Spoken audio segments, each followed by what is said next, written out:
নমস্কার, আপনাদের সঙ্গে রয়েছে আমি সৃজিতা। শিক্ষার গৌরবের যে আলোচনা আজকে আমরা করছি তার দ্বিতীয় পর্বে এসে আমরা পৌঁছেছি। দ্বিতীয় পর্বের আলোচনা আমরা এগিয়ে নিয়ে যাব এবং শিক্ষা নিয়ে আমরা আলোচনা করব, শিক্ষার বিভিন্ন দিক নিয়ে আলোচনা করব। শিক্ষা এখন নতুনভাবে ডানা মেলেছে, সেই নতুন দিকগুলো আমাদের রাজ্যের বিভিন্ন প্রান্তের ছেলে মেয়েদের কাছে কতটা পৌঁছে যাচ্ছে, কিভাবে পৌঁছে যাচ্ছে বা তাদের কাছে কিভাবে পৌঁছানো সম্ভব, এই সমস্ত বিষয় নিয়ে আমরা আলোচনা করব আজকের দ্বিতীয়। Mrs Debeshi Guha Mallick, vice president, supreme knowledge foundation. Debeshi Guha Mallick, vice president, supreme knowledge foundation. আমি যখন এতগুলো আলোচনা করছি, ভিন্ন পথ নিয়ে আমরা আলোচনা করছি, তখন আমার এটা মনে হচ্ছিল যে অনেকেই আছেন যারা হয়তো ডিকোডিং নিয়ে পড়াশোনা করতে চাইছেন, বিকজ এই দিকটা একটা আলাদা দরজা খুলে দিচ্ছে এবং সত্যি সত্যি একটা ভালো স্যালারিতে খুব কম অভিজ্ঞতাতেও একটা ভালো জায়গায় পৌঁছে দিচ্ছে। এটা শুধু আমি একটা উদাহরণ দিলাম, এরকম নানা উপায় রয়েছে। আমার কথা হচ্ছে যে সুপ্রিম নলেজ ফাউন্ডেশন তারা তাদের স্টুডেন্টকে কি ডেলিভার করে বা কীভাবে তৈরি করে যাতে আজকের দুনিয়ার সঙ্গে আজকের যারা ছোট ছোট ছেলেমেয়ে নিজেদেরকে শুরু থেকে প্রস্তুত করতে পারবে। আমি হঠাৎ করে একটা সমুদ্রে পড়ার থেকে আমি যদি শুরুটা একটু একটু একটু একটু করে জল গিলতে গিলতে গিলতে গিলতে যাই, তাহলে আমার মনে হয় অনেকটা সুবিধা হয়। How to do that? First of all, hello, very good afternoon to everyone present here. Supreme Knowledge Foundation started in the year of 2009 with engineering and management courses. Aste 2019 we moved on to further allied courses. Now we have animation, we have hotel management, we have hospital management, we have cyber security, we have data science and AI/ML. তো যদি বলতে যাই যে নতুন age যে টেকনোলজিগুলো যেগুলো স্টুডেন্টরা এখন শিখছে, সেগুলো শুধুমাত্র যে কলেজে ইন্ট্রোডিউস করলে হবে তা না। We should ensure that school থেকেই এটা অনেকটা এই কোয়ালিটি এডুকেশনটা ইকুয়ালি সবাইকে দেওয়া হয়।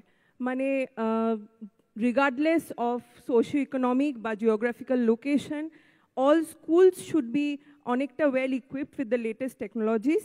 তো সেইখানে অনেক ধরনেরই আমি অনেক স্কুল জানি যেখানে এআই অলরেডি ইন্ট্রোডিউস হয়েছে অ্যাজ সাবজেক্টস। সেখান থেকে স্টুডেন্টসরা ইন্টারেস্ট পাচ্ছে, তারা চ্যাটবটস ইউজ করছে, ChatGPT ইউজ করছে, জেমিনাই ইউজ করছে। তো অবভিয়াসলি এগুলো ইউজ করতে করতে ওদের ইন্টারেস্ট বাড়ছে এই সাবজেক্টগুলো জানার ব্যাপারে। তো এইগুলো যদি ওরা আস্তে আস্তে নার্চার করতে থাকে, ওরা ছোট ছোট কোর্স করতে পারে, ওরা এক্সাম দিতে পারে এই কোর্সগুলোর ওপর, তাহলে এদের আস্তে আস্তে ইন্টারেস্ট বাড়বে অ্যান্ড ফার্দার মোর ওরা এইগুলো নিয়ে পড়তে চাইবে। আর be it coding, be it data mining, be it AI, আমি তো এটাই বলবো যে একটা স্টুডেন্টের মাইন্ড খুব কনফিউজ থাকে, ওরা খুব কিউরিয়াস থাকে সবসময়। তো দ্য টিচার্স এদের সবসময় এরকম এনভায়রনমেন্ট প্রোভাইড করা উচিত যেখানে স্টুডেন্টসরা সেফলি অনেক কোয়েশ্চেন আস্ক করতে পারবে।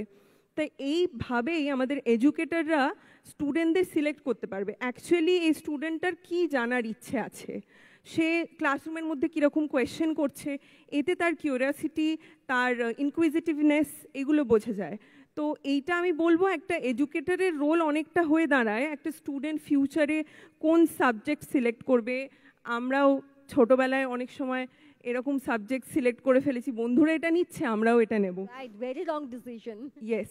সো বাট এটা যদি আমি এডুকেটরদের বলি, এটা একটা প্রাইম রেসপন্সিবিলিটি যদি স্কুল লেভেল থেকে হয়, তাহলে কলেজে গিয়ে এটা অনেকটা ইজি হয়ে যায়। বিকজ কলেজে অনেকটা কম সময় পাওয়া যায়, 4 years, it's a very short time for a student to understand and analyse যে কী হচ্ছে তাদের সাথে।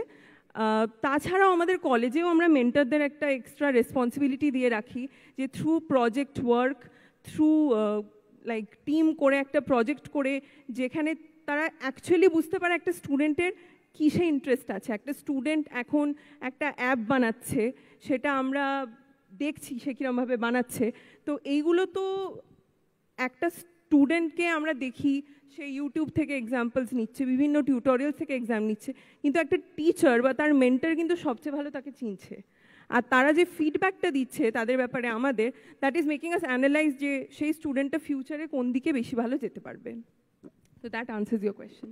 Thank you knowledge foundation. শুরু থেকেই শিক্ষার্থীদের বিশেষ গুরুত্ব দিয়ে তাদের যে কোনো পরিস্থিতির জন্য তৈরি করা হয় এই সুপ্রিম নলেজে। শিক্ষার্থীদের নিজ নিজ ক্ষেত্রে সুপারদর্শী করে তোলার দায়িত্ব নেয় সুপ্রিম নলেজ ফাউন্ডেশন। সম্মান জানানোর জন্য আমরা আজকে ডেকে নেব Soumya Guha Mallick, director and vice chairman supreme education foundation, Mrs Debeshi Guha Mallick, vice president supreme knowledge foundation.